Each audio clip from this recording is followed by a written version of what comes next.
आवाज आ रही है? बताइए सब लोग, आवाज आ रही है?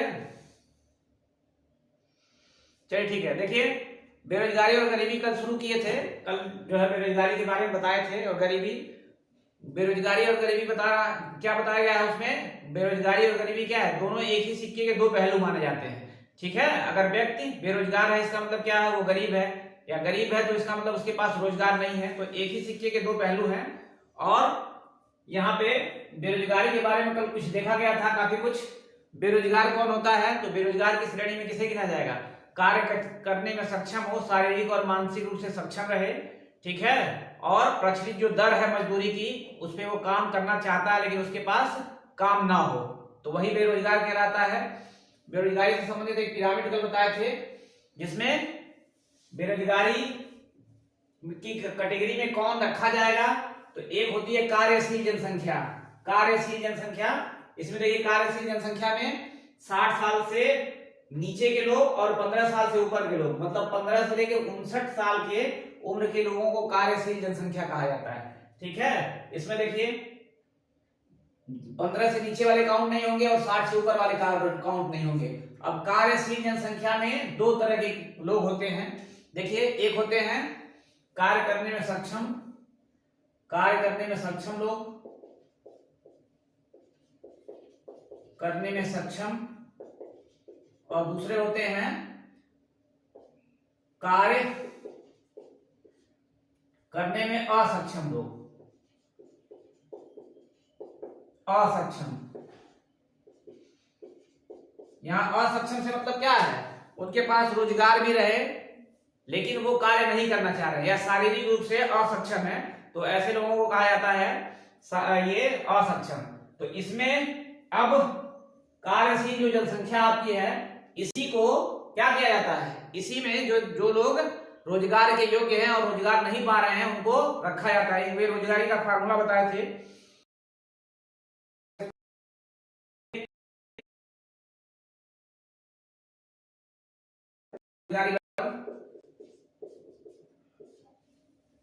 बताइए फार्मूला कल बताया गया था।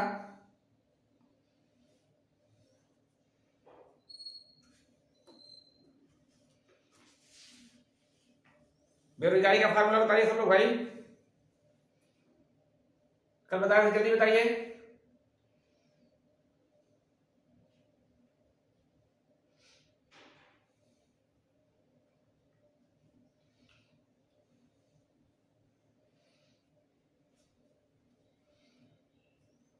किसी को नहीं पता है? कल की क्लास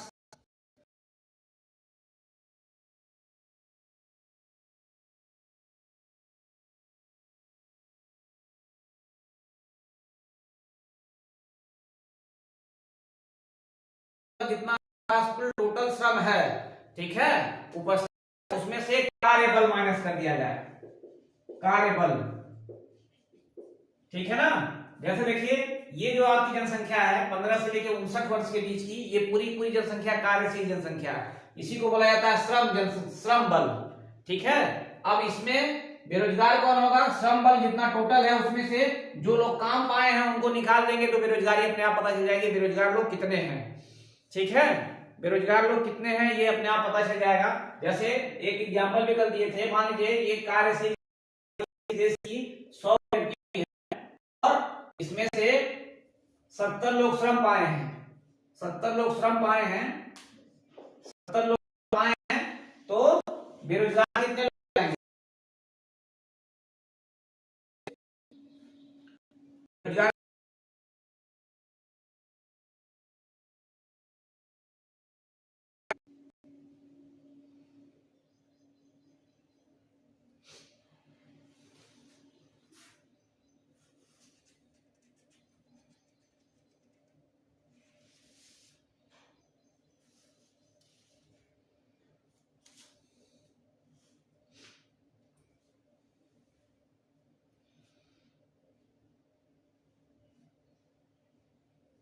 चलिए सिंपल सा है, सिंपल सा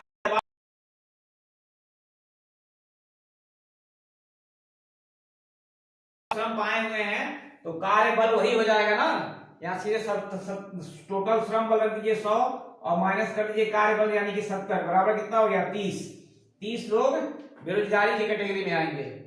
30 लोग बेरोजगारी की कैटेगरी में आएंगे। यही है आपका। तो ये फार्मूला है आपका। देखिए बेरोजगारी कब नहीं होगी, तो जब श्रम बल और कार्य बल दोनों बराबर हो, मतलब जितना आपके देश में कार्यशील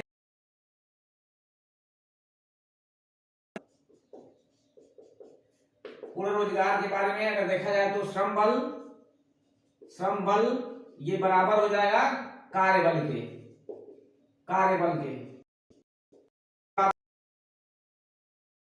रोजगारी हो जाएगी। ये सबसे आइडियल कंडीशन है, लेकिन ये जनरली होता नहीं है। और एक चीज जो बताए थे महत्वपूर्ण की क्या होता है, बेरोजगारी हर देश में उसका मापक अलग अलग है। जैसे हमारे देश में क्या है, अगर रोजगार नहीं पाया तो बेरोजगार है। विकसित देशों में जैसे अमेरिका वगैरह में क्या है, व्यक्ति अपने योग्यता के अनुसार रोजगार नहीं पाया तो भी उसको बेरोजगारी की श्रेणी में गिना जाता है। ठीक है, यहां तक सबको बातें क्लियर हैं।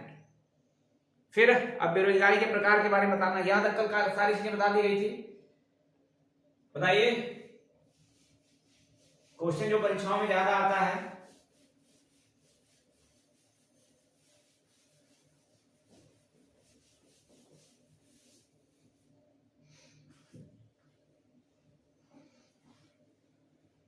चलिए देखिए बेरोजगारी के प्रकार, ये महत्वपूर्ण है।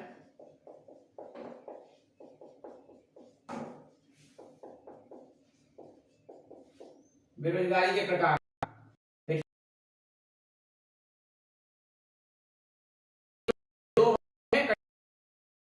ठीक है, दो भागों में बांटा जा सकता है, एक ग्रामीण एक शहरी। लेकिन सबको एक साथ देख लिया जाएगा, तब आप लोग बताइएगा कौन सा ग्रामीण हो सकता है, कौन सा शहरी हो सकता है। देखिए एक होता है सामान्य बेरोजगारी,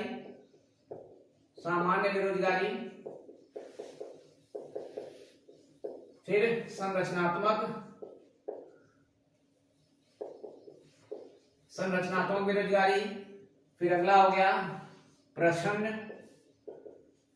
या इसी को बोला जाता है छिपी हुई बेरोजगारी। फिर अगला जो है, अगला आपका हो जाएगा ये घर्षणात्मक बेरोजगारी।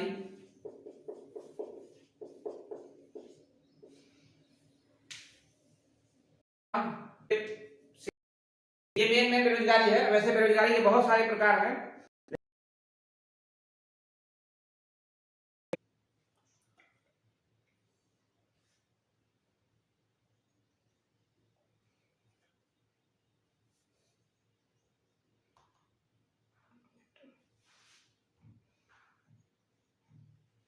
चलिए देखिए ये बेरोजगारी के प्रकार में सामान्य बेरोजगारी हो गया, संरचनात्मक बेरोजगारी हो गया, प्रच्छन्न या छिपी हुई बेरोजगारी हो गया, घर्षणात्मक बेरोजगारी हो गया, चक्रीय बेरोजगारी, शिक्षित बेरोजगारी, एक मौसमी बेरोजगारी होती है। मौसमी बेरोजगारी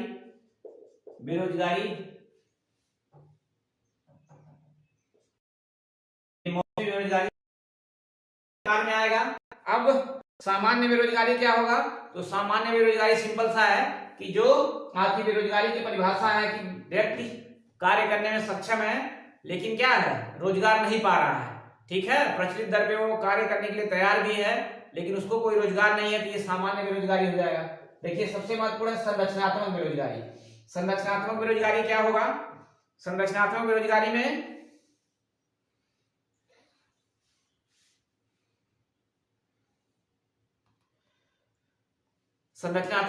में क्या होगा, संरचनात्मक मतलब जैसे इसके नाम में संरचना में परिवर्तन। ठीक है ना, संरचनात्मक बेरोजगारी में क्या होगा, संरचना में परिवर्तन होने से बेरोजगार व्यक्ति हो जाए। जैसे मान लीजिए आज से पहले याद कीजिए आप, जो टेलीफोन वगैरह चलता था, जो इसको लैंडलाइन बोला जाता था, उस तरह की जो कंपनियां थी, उस कंपनी में जितने भी लोग लगे हुए होंगे लैंडलाइन टेलीफोन बनाने के लिए, क्या है, बहुत सारी कंपनियां रही होंगी, बहुत सारे लोग लगे रहे होंगे उसमें। अब उसका क्या हुआ, संरचना ही बदल गया, इसका काम ही खत्म हो गया।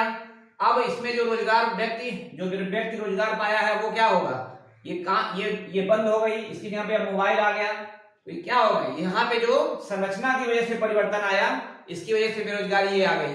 ठीक है, इसमें जो लगे हुए लोग होंगे उसमें से कुछ तो मान लीजिए अपने आप को एडॉप्ट कर लेंगे नई नई चीजों में, लेकिन सारे लोग ऐसा नहीं कर पाएंगे, ठीक है ना। तो ये लैंडलाइन की जगह मोबाइल फोन आ जाना, या फिर पहले देखिए स्कूटर वगैरह, आपको दिमाग में होगा सबके, स्कूटर वगैरह के बारे में सब लोग जान रहे होंगे, ठीक है। सूर्य कुमार, ठीक है, संरचना बदलने से स्कूटर वगैरह के बारे में सब लोग सुने होंगे। स्कूटर की कंपनियां जो थी बहुत सारे स्कूटर बनाती थी, ठीक है, तो उसमें बहुत सारे लोग रोजगार पाए हुए थे, लेकिन अब उस स्कूटर लगभग प्रचलन से बाहर ही हो गया है, तो उसकी जगह पे नई नई चीजें आ गई हैं। तो ये लोग क्या होंगे, इसमें जो पहले लगे हुए थे वो क्या बेरोजगार हो जाएंगे। इसी तरह से आपका ये और भी एग्जाम्पल ले लीजिए इसमें, जैसे ये जो टीवी आती है, टीवी पहले शादी वाली टीवी आती थी, अब रंगीन टीवी आ गई है, ठीक है।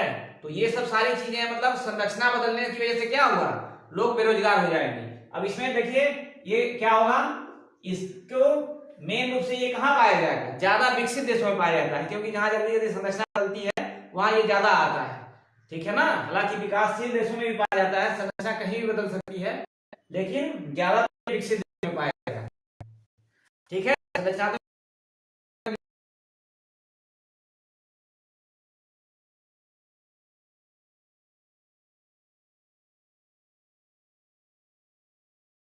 उसमें लगा हुआ होगा, कुछ लोग तो अडॉप्ट कर लेते हैं चीजें, नई चीज सीख के, लेकिन सारे लोग नहीं कर पाते हैं ऐसा। चलिए ये बताइए सब लोग के समझ में आया संरचनात्मक बेरोजगारी।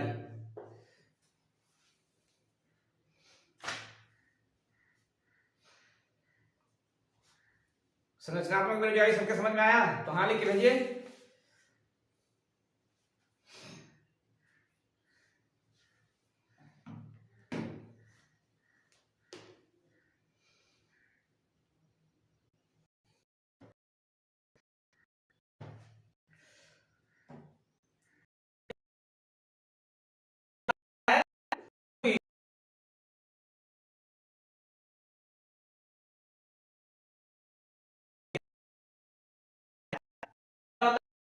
दिखाई ना देना, ठीक है ना, दिखाई ना देना, छिपी हुई बेरोजगारी, इसके नाम से स्पष्ट है कि जो बेरोजगारी दिखाई नहीं दे रही है। जैसे इसका एग्जांपल क्या है, इसमें कोई व्यक्ति है, कोई व्यक्ति मान लीजिए है, ठीक है, उसके पास 2 बीघे जमीन है, 2 हेक्टेयर है वो, मान लीजिए 2 हेक्टेयर जमीन उसके पास है, ठीक है, और ये अपना यहां से खेती करके काम चला रहा है, अपना रोजी रोटी कमा रहा है ये व्यक्ति। लेकिन मान लीजिए कुछ समय आने वाले समय में क्या हो, इसके 4 बच्चे हो जाएं, 4 बच्चे हो जाएं, व्यक्ति के 4 बच्चे हो गए, और संयोग से कोई भी नौकरी नहीं पा रहा है, तो ये चारों लोग भी इसी में लगे हुए हैं, ठीक है।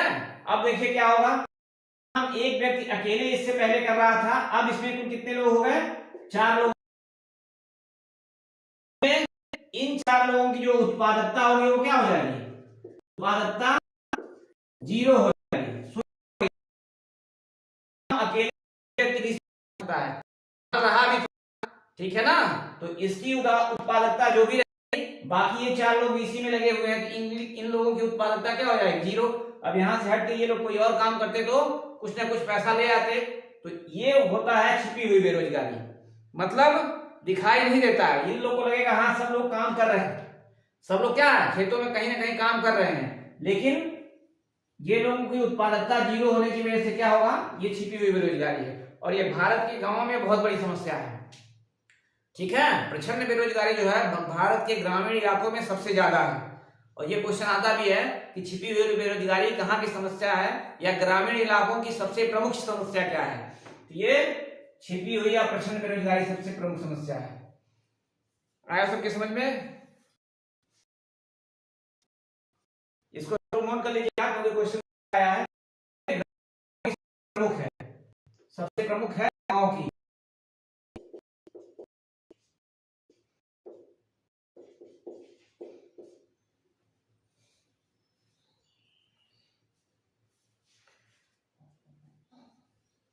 चलिए इसके बाद देखिए घर्षणात्मक बेरोजगारी।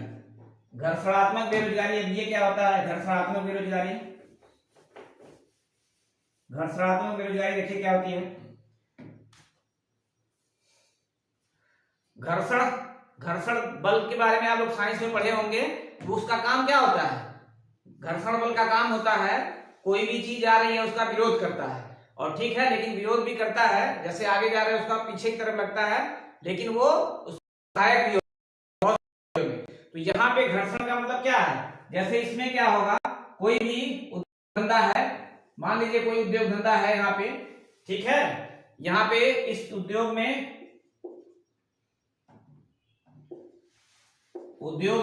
जूते मान लीजिए बन रहे हैं, जूते बन रहे हैं। जूते के लिए प्लास्टिक के जूते मान लीजिए बन रहे हैं, हमेशा 100 टन प्लास्टिक, हर मान लीजिए 1 महीने पे 100 टन इसमें प्लास्टिक लगता हो, उसके रिबन फीते जो होते हैं उसके 1000 पीस फीता लग रहा हो, और इसी तरह से कुछ और अन्य रॉ मटेरियल हो जो कि 2000 लग रहे हैं, ठीक है, कुछ अन्य रॉ मटेरियल जो उसमें जूते बनाने के काम आते हैं 2000 पीस और लग रहे हो। अब ये मासिक है, मान लीजिए किसी महीने में ऐसा हुआ कि यहाँ पे 100 टन ये क्या हो, ये प्लास्टिक ना पहुंच पाए, प्लास्टिक जो है 100 टन ना पहुंच पाए। अब क्या होगा, मान लीजिए 100 की बजाय 80 टन पहुंची, तो जितना इसकी उत्पादकता है, जितना बनाने के लिए इसको 100 टन बनाने के लिए मजदूर लगेंगे, अब 80 ही मिल रहा है, कुछ दिन तक लगातार होगा, जो मालिक होंगे वो क्या करेंगे, जब देखेंगे कि इसमें कम ही लोगों में काम चल जा रहा है तो ज्यादा लोगों को क्यों रखें, मान लीजिए पहले 50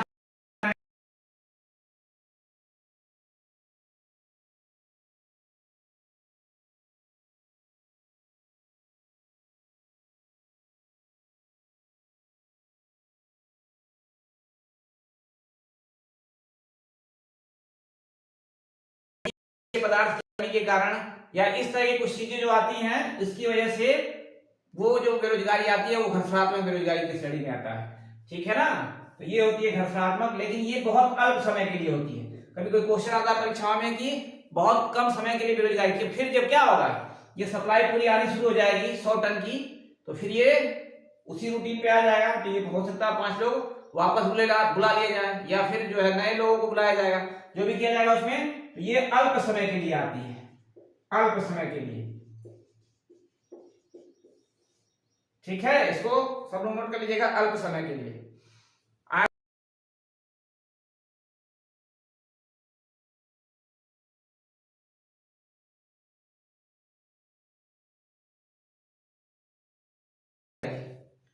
बताइए सब लोग, आया समझ में? कोई कंफ्यूजन फिर से बताएं, घर्षणात्मक बेरोजगारी के बारे में कोई कंफ्यूजन फिर से बताएं।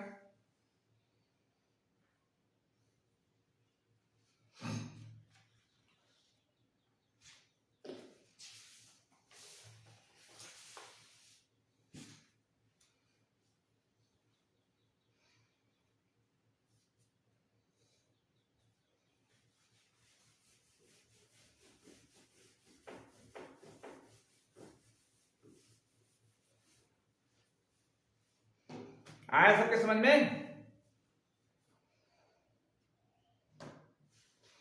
देखिए क्लास एक बार लाइक कर दीजिएगा सब लोग, क्लास लाइक नहीं करते हैं, लाइक करने में भी ज्यादातर लोग इतने कंजूसी करते हैं। चलिए ठीक है, इसमें सप्लाई ना हो पा रही हो तो वो उस समय उतने समय के लिए आता है, फिर उसके बाद जब सारी चीजें उसमें, जैसे पहले व्यवस्था चल रही थी, जितनी सारी चीजें चाहिए थी उतना अगर मिल जाता है तो ये बेरोजगारी दूर हो जाती है, ठीक है। अब एक आता है चक्रीय बेरोजगारी, ये एक महत्वपूर्ण है, चक्रीय बेरोजगारी। चक्रीय बेरोजगारी क्या होती है? तो चक्रीय बेरोजगारी में मेन रूप से ये क्या है, मंदी के कारण आती है, आर्थिक मंदी के कारण, आर्थिक मंदी के कारण, ठीक है, आर्थिक मंदी के कारण। अब आर्थिक मंदी का मतलब क्या हुआ, देखिए बहुत समय ऐसा होता है कि जब क्या होता है, देखिए पूरी व्यवस्था, जैसे अमेरिका वगैरह विकसित देश हैं, मान लीजिए वहां पे सारे लोगों के पास सारी सुविधाएं हो जाए, ठीक है, मोबाइल फोन हो गया, बढ़िया घर हो गया, बढ़िया गाड़ी हो गई, बढ़िया सर्विस है, हर चीज हो गया। तो अब मान लीजिए कोई मोबाइल फोन वाली कंपनी है, मोबाइल वाली, मोबाइल पहले जब सारे लोगों के पास नहीं थी तो 100 पीस इसका लगता था, पर डे लगे या पर महीने लगे। अब एक समय तो ऐसा आएगा ना जब सारे लोगों के पास, सबके पास मोबाइल हो जाएगा, तब क्या होगा, ये मोबाइल की डिमांड में कमी आएगी, नहीं आएगी, धीरे धीरे डिमांड में धीरे धीरे कमी आनी शुरू हो जाएगी। हो सकता है बाद में चल के आगे फिर क्या हो, 60-70 मोबाइल आ जाए, लास्ट में चल के 20, अब 25 डिमांड आ जाएगी तो इससे क्या यहाँ पे जाएगी।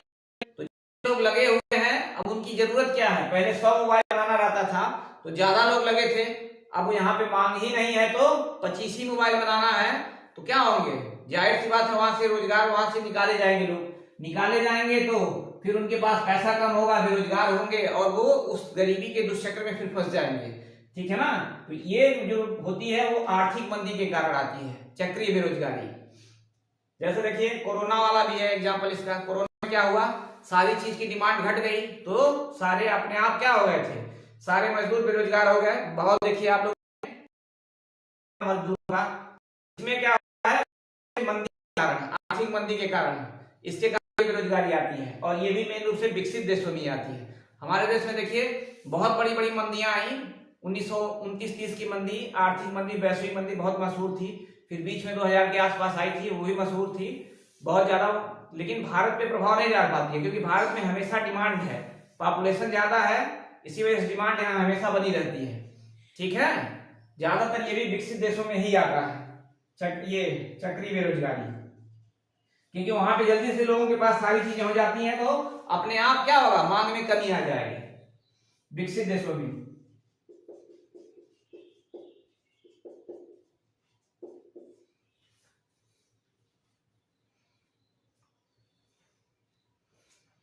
ठीक है सुधीर कुमार, ठीक है, बढ़िया है आपका। मांग में कमी के कारण, राहुल कुमार ठीक है, मांग में कमी के कारण क्या होगा, अपने आप पूरा पूरा चक्र टूट जाता है। ठीक है ना, मांग में जब कमी हुई तो पूरा चक्र ही टूट जाएगा आपका, वहां पे लोग, रोजगार कम हो गया, रोजगार कम हो गया तो फिर लोगों के पास पैसा नहीं रहेगा, और पैसा नहीं रहेगा तो फिर सारी चीज समस्याएं अपने आप शुरू हो जाएंगी, तो ये हो जाएगी चक्रीय बेरोजगारी, और मेन रूप में आती है। ठीक है, देखिए ये शिक्षित बेरोजगारी, मौसमी बेरोजगारी, मौसमी बेरोजगारी क्या होती है, ये टोटल मौसम आधारित होती है। ठीक है ना, जैसे भारतीय तो क्या कहा है, मौसम का जुआ है, और मौसम के आधार पे भी व्यवसाय लोग करते हैं। जैसे मान लीजिए इस समय गर्मी का सीजन आ रहा है तो गन्ना देखिए गली गली में लोग गन्ना लेके घूम रहे हैं, लेकिन जब ठंडी का समय आता है तो क्या होता है, उनका वो बिजनेस नहीं चल पाता है। इसके अलावा जो स्वेटर बनाने वाली कंपनियां हैं, अब गर्मी के सीजन में उनका मांग बिल्कुल लगभग समाप्त हो गया, तो यहाँ पे क्या होता है, मौसम बदलने की वजह से बहुत सारे रोजगार में प्रभाव पड़ते हैं। ठीक है, कुछ लोग उसका ऑप्शन रखते हैं, ये नहीं तो ये कर लेंगे, लेकिन फिर भी बहुत बड़ा प्रभाव पड़ता है। ठीक है ना, तो ये मौसमी बेरोजगारी, ये भी मेन रूप से भारत में गांव में ही आती है। ठीक है ना, कृषि के आधार पे आती है। जैसे अभी फसल, जब इस समय देखिए फसल की कटाई शुरू हो गई तो लोगों को, गांव में जो लेबर लोग हैं उनको रोजगार मिल जाएगा।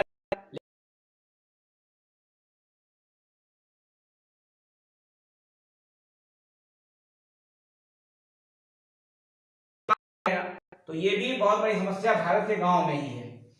ठीक है ना,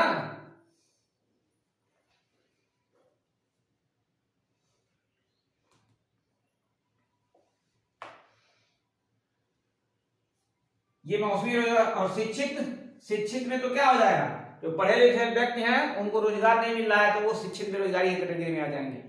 ठीक है, ये है सारी बेरोजगारी के टाइप और प्रकार। यहाँ तक सबके समझ में आया बेरोजगारी में, बताइए तो इससे समझ कुछ और चीजें जल्दी बताया जाए।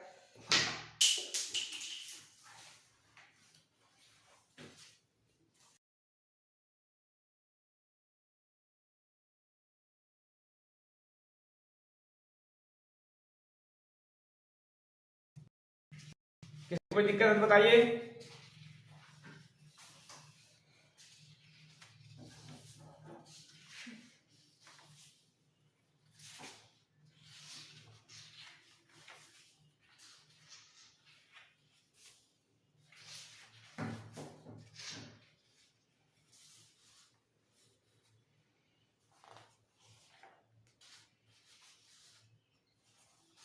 देखिए कुछ चीजें और रह गया बेरोजगारी में। देखिए यहाँ पे क्या है, बेरोजगारी में एक चीज महत्वपूर्ण है, जो क्वेश्चन ज्यादा आता है, बेरोजगारी की गणना कौन करता है? बताइए सब लोग कमेंट करके, बेरोजगारी की गणना कौन करता है? गणना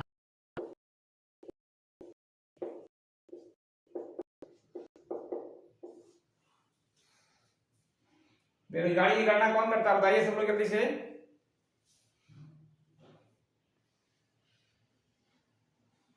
बताइए जल्दी कमेंट करके, बेरोजगारी की गणना कौन करता है?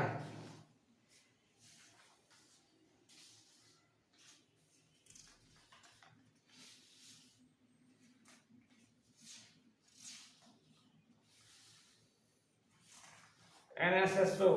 ठीक है, और किसी का? और किसी का?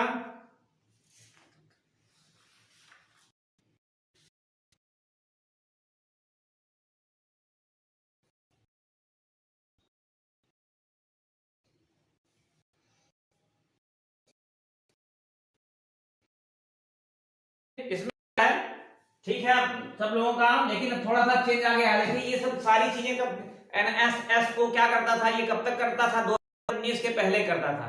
देखिए 2019 में एक संस्था बन गई, 2019 23 मई 2019, ठीक है, एक संस्था बन गई, NSO केवल हो गया, ठीक है, नेशनल स्टैटिस्टिक्स ऑर्गेनाइजेशन, ये हो गया, ठीक है ना। ये संस्था बनी है और इसको दो संस्थाओं को विलय करके बना है। कौन कौन सी दो संस्थाएं? जो एक आप लोग बता रहे हैं NSSO और दूसरी CSO, जो अभी आप सुने हैं, नाम सुनते हैं, अभी पढ़े, राष्ट्रीय आय गणना कौन करता है? सेंट्रल स्टैटिक ऑर्गेनाइजेशन, केंद्रीय सांख्यिकी संगठन। और ये कौन सा है?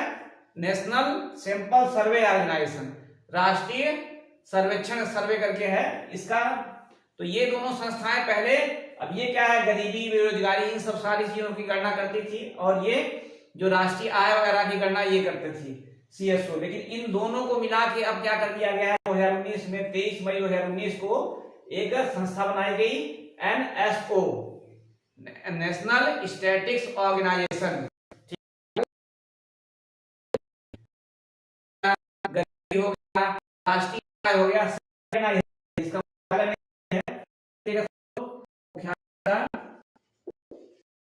है नई दिल्ली, ठीक है। जो NSO था ये 1950 में बना था, 50 में, और इसका मुख्यालय बताइएगा किसी, और ये 1951 में बना था। इसके बारे में, इन सबों के बारे में बताया जा चुका है, ठीक है। इसका मुख्यालय बताइए कहां था?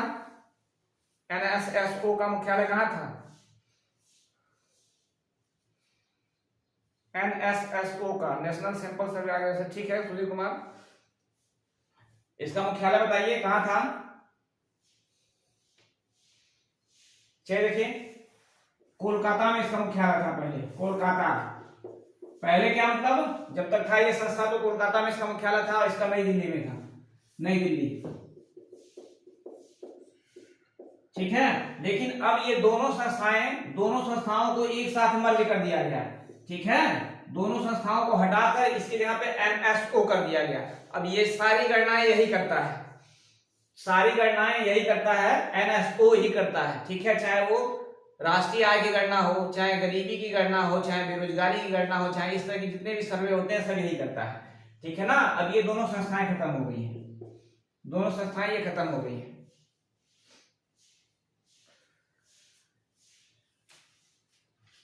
चलिए अब देखिए, इसके बाद कुछ थोड़ा सा बेरोजगारी के कारण के बारे में बात कर लिया जाए। तो बेरोजगारी के कारण आप लोग बताइए, बहुत ज्यादा उसमें वो नहीं है, कारण क्या हो सकता है बेरोजगारी का? बेरोजगारी का कारण क्या हो सकता है?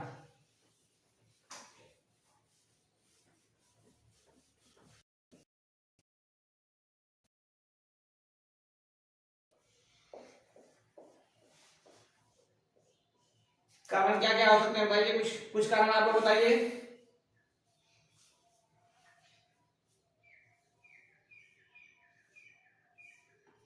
गरीबी, गरीबी और बेरोजगारी, राहुल कुमार अभी बताया है कि दोनों एक ही सिक्के के दो पहलू हैं, ठीक है। गरीबी है तो बेरोजगारी अपने आप रहेगी, बेरोजगारी है तो गरीबी अपने आप रहेगी, ठीक है। लेकिन ये मेन कारण नहीं है। ठीक है, आपका गरीबी भी मान लेते हैं, कोई दिक्कत नहीं है, गरीबी भी एक कारण में आ जाएगा। सबसे कारण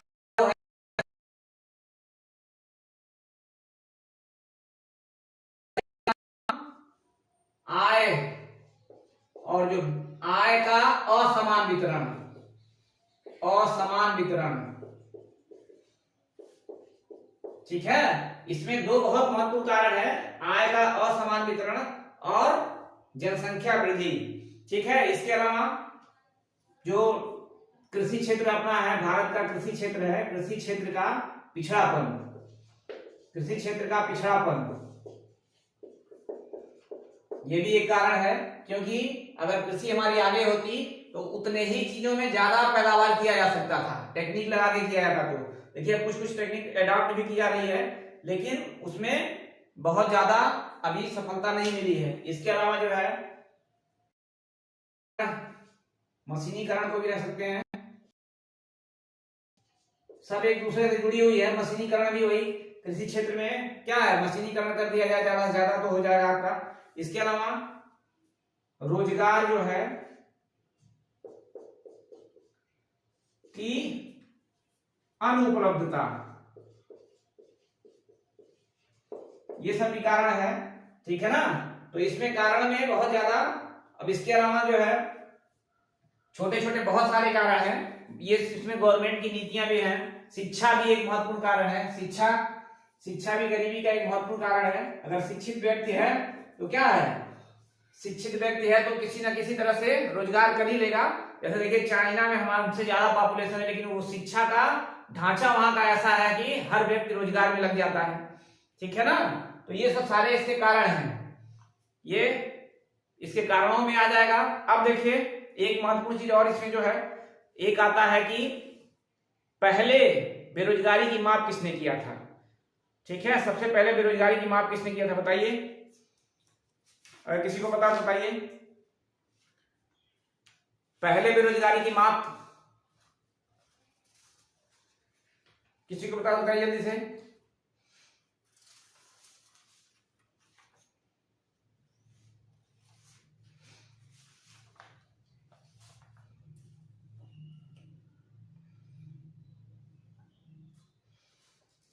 तो देखिए बेरोजगारी की पहले अगर पूछेगा तो बेरोजगारी पूछे या इसके अलावा राष्ट्रीय आय पूछे या गरीबी पूछे तो सब पे आंकड़ा वही दादा भाई नौरोजी ने ही दिया था।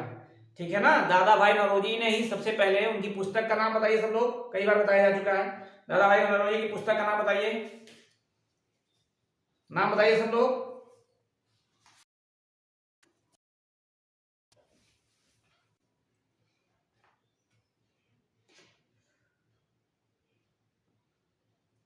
बताइए भाई।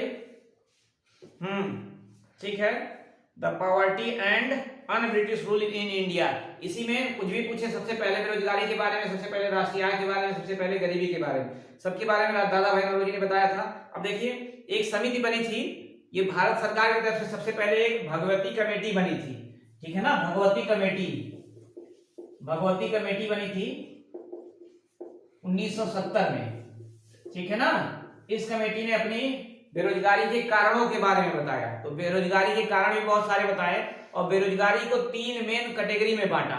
ठीक है ना, 3 प्रमुख कैटेगरी, मतलब 3 भाग में इसको बांटा भगवती समिति ने। ठीक है, ये कभी कभी आ सकता है कि भगवती समिति ने कितने भागों में बेरोजगारी के बांटा था, तो 3 भागों में बांटा था। एक बांटा था सबसे दीर्घकालिक बेरोजगारी, दीर्घकालिक बेरोजगारी, दीर्घकालिक बेरोजगारी। ठीक है, दूसरा था साप्ताहिक बेरोजगारी, साप्ताहिक बेरोजगारी,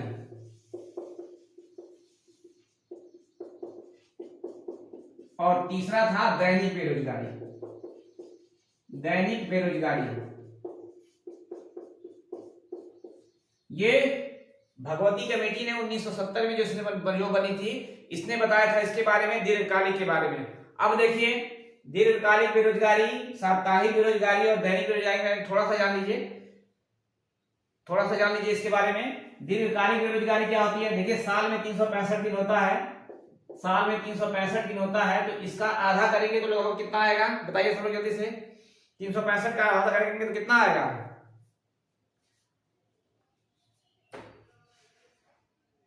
183 लगभग।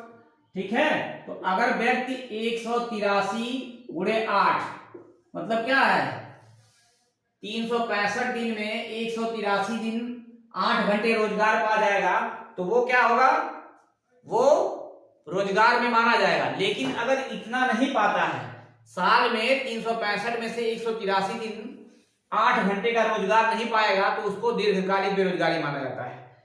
ठीक है ना, उसको दीर्घकालिक बेरोजगारी माना जाता है। अब देखिए, फिर से ध्यान दीजिए इसमें, दीर्घकालिक बेरोजगारी भगवती कमेटी के अनुसार क्या है, अगर व्यक्ति 365 में से 183 दिन 8 घंटे काम नहीं पाता है, तो वो क्या हो जाएगा, वो दीर्घकालिक बेरोजगारी हो जाएगी।